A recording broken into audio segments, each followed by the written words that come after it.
So today we're interviewing two-time Newbery Award winner and sensational author Lois Lowry. So how are you today, Lois? Doing good.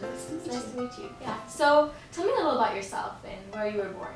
I was born in Honolulu, Hawaii on March 20th.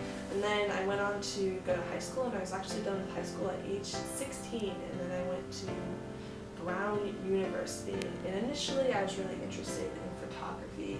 And then my interest kind of shifted to writing. And since then I've been a writer. So how did you get interested in writing?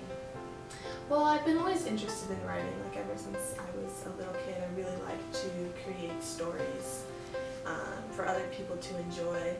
But since then, I just really like to expose different types of controversy in the world and write about topics that interest other people. Yeah, it seems like you're very thought-driven as you graduated from high school at 16, so that's pretty young. So what was the first book you wrote?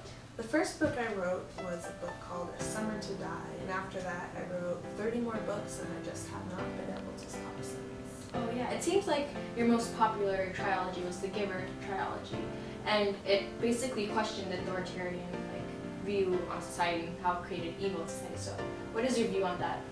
The public really liked The Giver. It involved the first book, The Giver, and then another book, Gathering Blue, and then the last book, The Messenger. And it's all set in kind of a dystopian society, and it covers controversy topics, but my favorite is Gathering Blue. It just came to me really easy to write. Oh, so what was your purpose of writing Gathering Blue?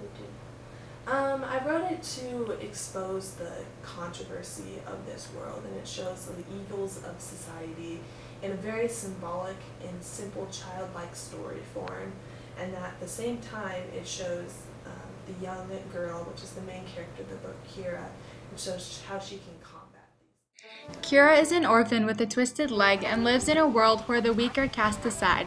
She fears for her future after her mother dies at the beginning of the book, until she is spared by the all-powerful Council of Guardians. Exception has been made. The girl will be brought to work on the singing road.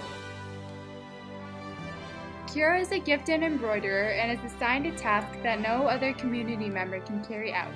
Her task is to repair and restore the singer's robe worn by the singer at the yearly gathering. She meets an older dyer, Annabelle, and learns secrets she never knew.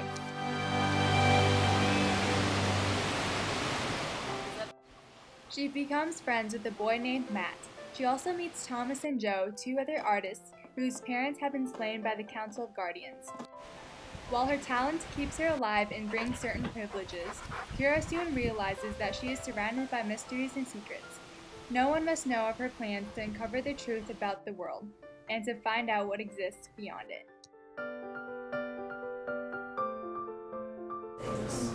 So what was your purpose of titling the book Gathering Blue? Is there a purpose to that? On the outside, Gathering Blue could just be a little girl searching for this blue in a world that has none of the color blue. But as you dig deeper, you could take it into two parts and see the gathering as the time when the singer sings a song to all the people, or in the blue is the thread that she's looking for. But really, the symbolic meaning behind this blue is the color of freedom that they're looking for, and hope that it symbolizes. And they're looking for it, and that's what the girl is searching for. She's searching for something to get the society out of its darkness. Yeah, well, I know that Gathering Blue is one of my favorite books. Well, I really believe that Gathering Blue can be perceived as a literary classic for thousands of years to come, because it really confronts the century-old theme that no one is perfect, and acceptance is the key to a functional society. And it really basically deals with racial prejudices and discrimination. And this has been an underlying theme throughout world history. So what do you think? Could it be a future literary classic? I see your point, but I still think my book involves a lot of modern topics, such as the dystopian society, and it also involves a lot of conflict, and it's for young readers, and so those could deter from it becoming a book to outlast time. But I could very well see it becoming a classic. I hope it becomes a classic. Oh, that's really great.